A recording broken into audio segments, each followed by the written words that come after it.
to rituals, we find lots of similarities between us.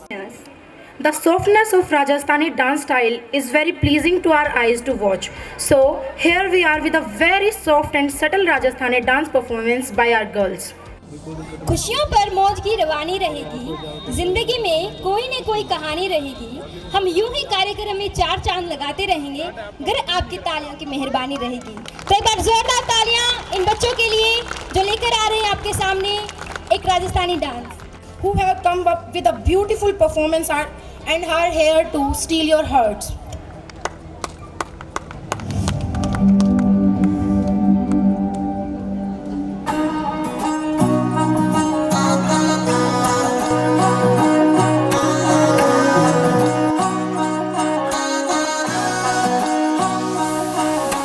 मिश्री सुमीठी बाता थारी, मन है प्रेम को झरनों सा।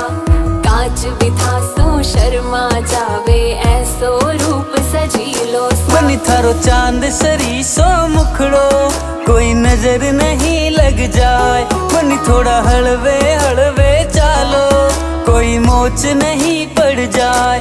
बनी थारो चांद सरी सो मुखड़ो, कोई नजर नहीं लग जाए। बनी थोड़ा हलवे हलवे चालो, कोई मोच नहीं पड़ जाए।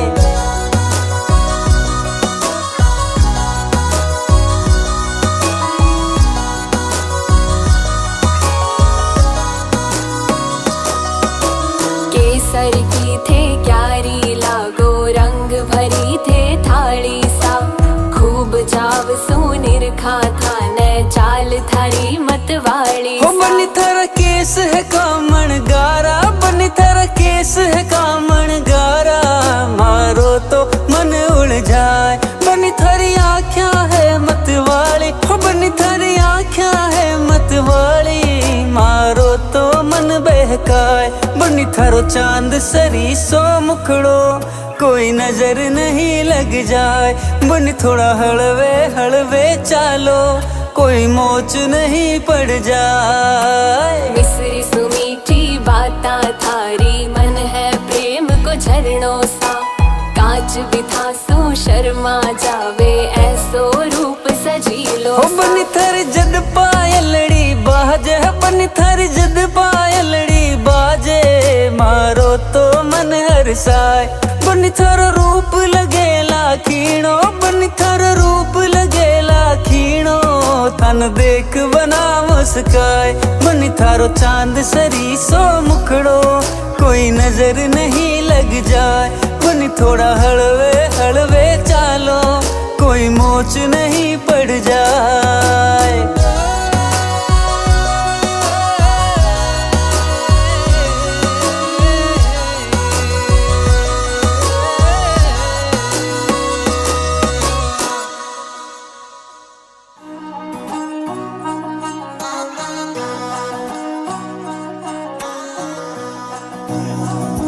तालियां, जोरदार तालियां। राजस्थानी अंदाज, खम्मा घड़ी घड़ी खम्मा।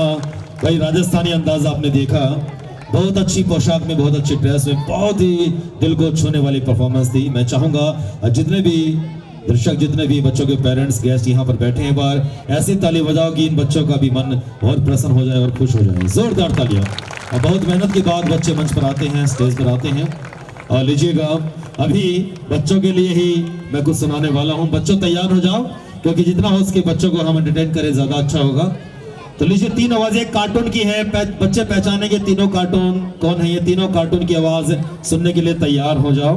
तीन कार्टून की आवाजें बैक टू बैक। अच्छा, इन बच्चों के लिए पर ताली बजाओ, कितनी प्यारी लग रही है। ये हरियाणा प्रदेश का कल्चर है, ये कल्चर पूरे वर्ल्ड में फेमस हो चुका है। तो लीजिए, तीन आवाजें बैक टू बैक आप सभी के बीच, तीनों कार्टून की आवाज है। बताने के लिए हाथ ऊपर करना है, कोई भी बता सकता है, बड़े छोटे जिनका भी मन करे। अरे भैया पतलू, जब तक मैं समोसे नहीं खाता मेरे दिमाग की घंटी नहीं बजती। अरे पतलू मेरे भाई, मैं हवा से बातें कर रहा हूं भैया। दूसरे कार्टून की आवाज,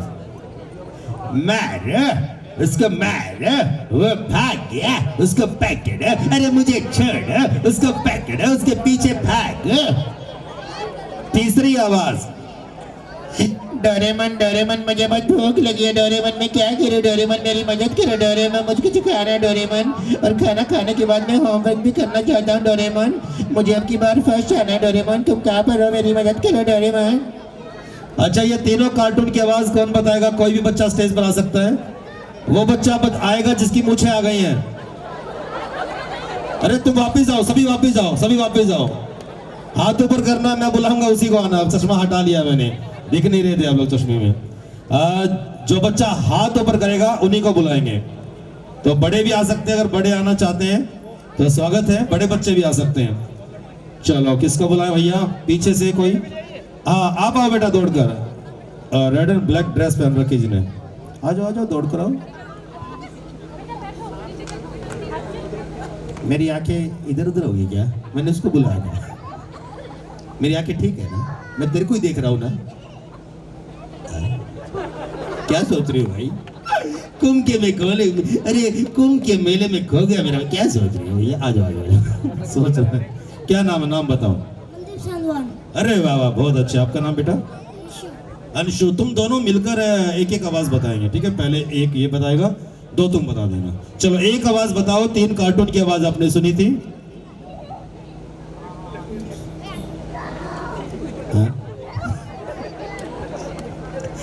ऐसे ही होते हैं बच्चे, प्यारे प्यारे मन के सच्चे। 3 आवाजें सुनाई थी भाई साहब मैंने आपको। तो भाई साहब, तीनों में से एक आवाज तो आप बता दीजिए किसकी थी। अरे गुड, बिल्कुल सही बोला। जोरदार तालियां इस बच्चे के लिए।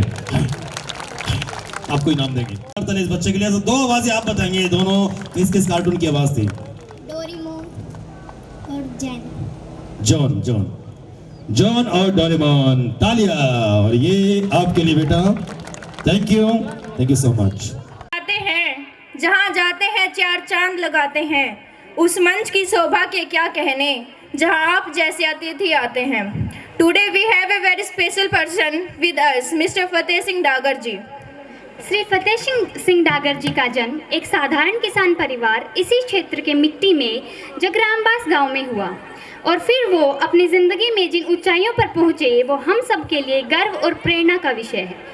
सर जनता कॉलेज के पहले ग्रेजुएशन के स्टूडेंट रहे, जिनको पंजाब यूनिवर्सिटी द्वारा 2 लाख बच्चों में से चयनित कर स्कॉलरशिप मिली। उसके बाद बिट्स पिलानी से सर ने इंग्लिश विषय से अपनी पोस्ट ग्रेजुएशन पूरी की। उसके बाद 4 साल गवर्नमेंट कॉलेज भिवानी में अध्यापन का कार्य किया।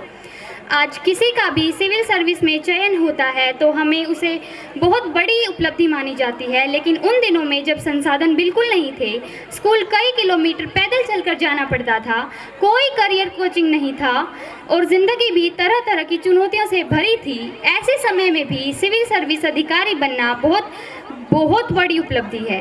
जैसा संघर्ष हम फिल्मों में देखते हैं, ऐसा ही संघर्ष फतेह सिंह डागर जी ने अपने जीवन में किया।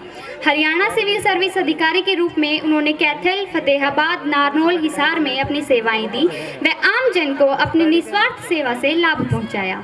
2007 में सर को हरियाणा सरकार में कमिश्नर के पद पर नियुक्त किया गया। डीजी के पद पर रहते हुए सर ने अनएम्प्लॉयमेंट प्रोजेक्ट की शुरुआत की। सर हमेशा ही एक ऐसे अधिकारी रहे जिनके पास आम इंसान, गरीब, मजदूर, किसान आदि कोई भी व्यक्ति सीधा उनके दफ्तर में जाकर उनसे मिल सकता था, अपनी परेशानी बता सकता था। श्री फतेह सिंह डागर जी की छवि एक ईमानदार, आम जनप्रिय अफसर की रही है। अधिकारी रहते हुए उन्होंने शिक्षा, युवाओं और महिलाओं के मुद्दों पर विशेष काम किया। हरियाणा विद्यालय शिक्षा बोर्ड में रहते हुए उन्होंने शिक्षा की गुणवत्ता बेहतर करने के लिए सराहनीय कार्य किया। लोहारू एसडीएम के पद पर रहते हुए उन्होंने नकल विरोधी अभियान चलाया, जिसे क्षेत्र के सभी लोगों ने बहुत सराहा। उनका जीवन हम सब के लिए एक प्रेरणा का स्रोत है।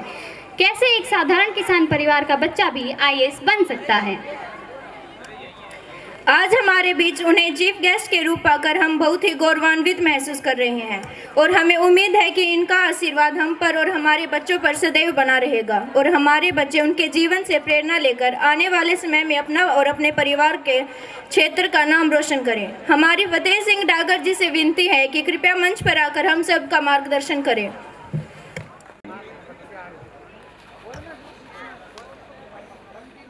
जिनको मैं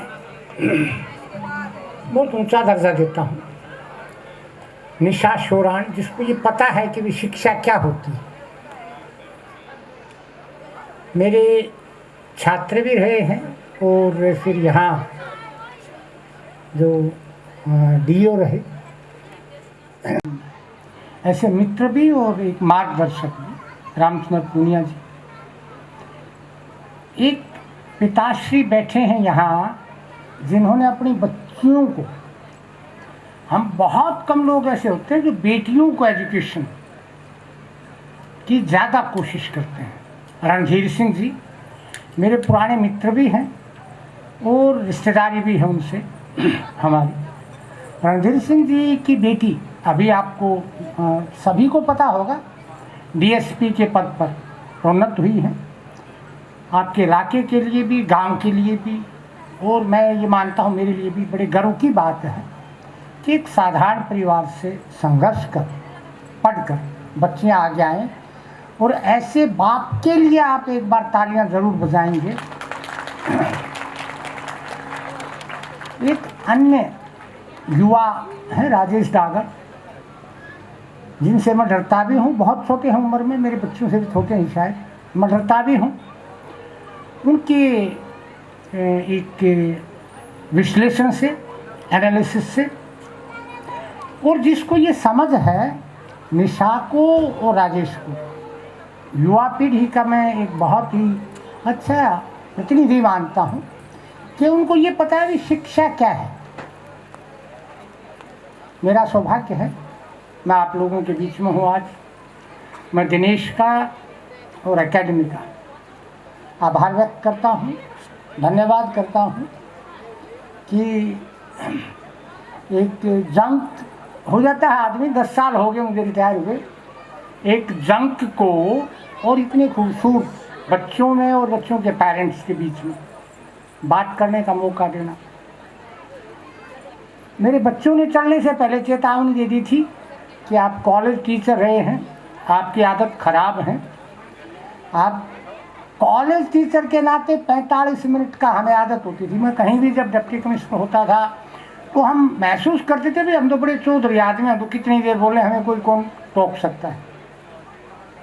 आम तौर पर जो बुलाते थे वो कहते थे अब 5 मिनट के लिए आपको डिप्टी कमिश्नर साहब अपना संबोधन देंगे या आशीर्वाद देंगे, जो भी होता है। तो मैं पहले भी बताया करता उन दिनों तो हमारी चलती थी, हम कहते भाई 45 मिनट जरूर चाहिए, 5 मिनट में आप घबराइएगा नहीं। आज मुझे चेतावनी दे दी मेरे बच्चों ने, उन्होंने कहा भाई आप 10 मिनट से ज़्यादा नहीं बोलेंगे।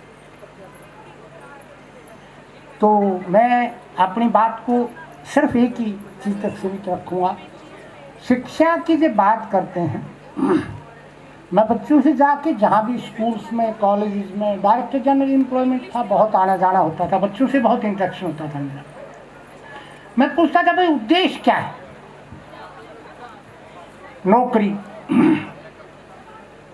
उद्देश्य क्या है आपका, नौकरी, IAS बनना, HAS बनना, IPS बनना, एनीथिंग।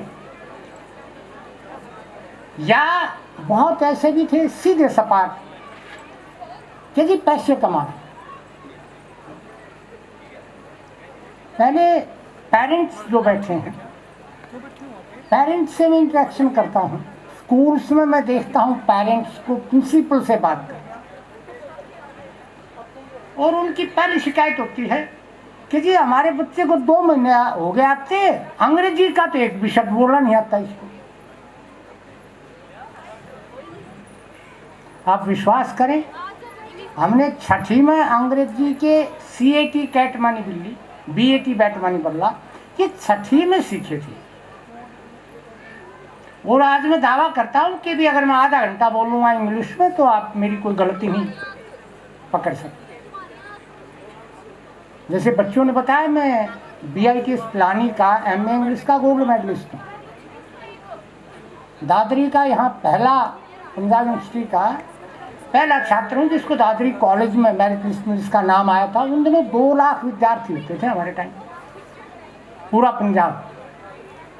और BA की दादरी कॉलेज में लिखा हुआ है कि हमारा छात्र 100 7 जिलों में, उन दिनों 7 जिलों का मतलब ये था हरियाणा और उसमें कुछ पंजाब भी शामिल था, 7 जिलों में प्रथम रहा।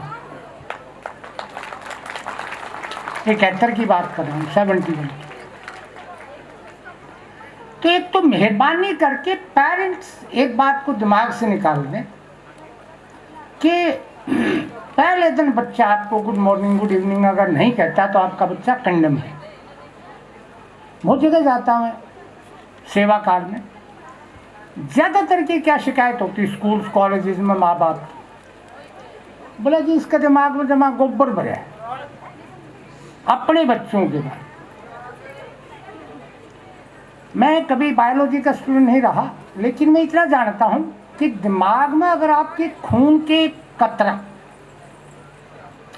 कहीं से लीक हो जाए, दिमाग में ब्रेन में अगर खून का एक कतरा लीक हो जाए तो आपके लिए भयंकर सरदर्द पैदा कर देता है। गोबर को तो भाई जगह ही नहीं है, कहीं से कहाँ से आएगा गोबर, दिमाग में गोबर किसी के नहीं है। आपके बच्चे मोस्ट कैपेबल बच्चे हैं, ये यहाँ से जब उठो तो ये मान के चलना जाना कि आपका बच्चा सबसे काबिल सबसे सक्षम बच्चा है। आपके बच्चे की कैपेबिलिटीज में कोई कमी नहीं, आपका बच्चा टैलेंटेड है, आपका बच्चा कैपेबल है। मेहरबानी करके उसके ऊपर कोई किसी तरह का दबाव ना बनाए कि भाई ये पढ़ ले और घर आए तो उसको कि कौन सी पोजीशन आई तेरी, फर्स्ट नहीं आया या फर्स्ट नहीं आई तो भाई मेरा कौन नहीं, अगर फर्स्ट नहीं आया या नहीं आई। अरे भाई 20 बच्चे हैं एक क्लास में, ये बहुत बड़ी बधाई की बात है यहाँ के लिए कि यहाँ क्लास में बच्चों की रेशियो इतनी खूबसूरत शायद पूरे हिंदुस्तान में नहीं होगी, 1:20 की रेशियो, बहुत बढ़िया बात है। बधाई के पात्र हैं टीचर्स भी, प्रिंसिपल भी, एकेडमी भी। दिल्ली का जिसका सबसे ज़्यादा चर्चा है ना कि भाई वहाँ एजुकेशन में उन्होंने तीर मार दिए। मैं किसी राजनीतिक दल से संबंध नहीं रखता, किसी भी राजनीतिक दल से मेरा कोई संबंध नहीं, लेकिन मैं इस बात का बहुत बड़ा आलोचक हूँ कि किसी भी राजनीतिक दल ने शिक्षा को लेके कभी कोई दिली कोशिश नहीं की कि हमारे बच्चे शिक्षित हो जाए। वो चाहे कांग्रेस है चाहे दूसरी पार्टी। दिल्ली का आप बहुत रोड़ा सुनते हो कि वहाँ शिक्षा चिकित्सा। मेरे कितने परिवारों से रिश्ते हैं जिनके बच्चे जिनके बेटे बेटियां बहू टीचर्स हैं दिल्ली, वो कहते हैं जी उतना ही कबाड़ है जितना हमारे सरकारों ने सरकारी स्कूलों में कर रखा है। 1:70 एक टीचर के पीछे 70 बच्चे, 70 की क्लासेस हैं दिल्ली में, और अगर कोई किसी को गलत लगता हो तो मैं उसके साथ चल के दिखाने के लिए तैयार। नीति क्या है? शिक्षा नीति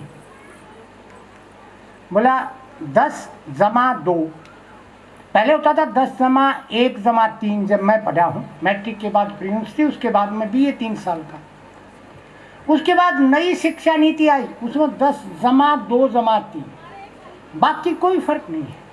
उसी तरीके से किताब में पढ़ के रट्टा मार के आपको फर्स्ट डिवीजन लेना है या नंबर लेने हैं। तो एक तो माँ बाप ये भूल जाएं कि अंग्रेजी बोलना बच्चे के लिए बहुत ज़रूरी है।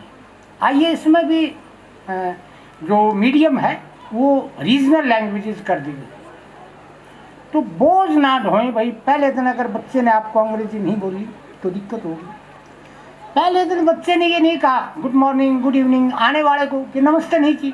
हमारे यहाँ की बहुत पेश करते हैं, हम कहीं परिवार में घर में जाते हैं, बोलो बोलो अंकल चाचा ताऊ दादा जो भी होता है, नमस्ते करो दादा को, ताऊ को नमस्ते करो, चाचा को नमस्ते करो। हमने तो भाई मुझे ध्यान नहीं आता 12-15 साल की उम्र के बाद नमस्ते करनी सीखी थी, और 30-35 साल तक लगातार नमस्ते करी, करते ही गए, फिर रुकते ही नहीं थे नमस्ते करने।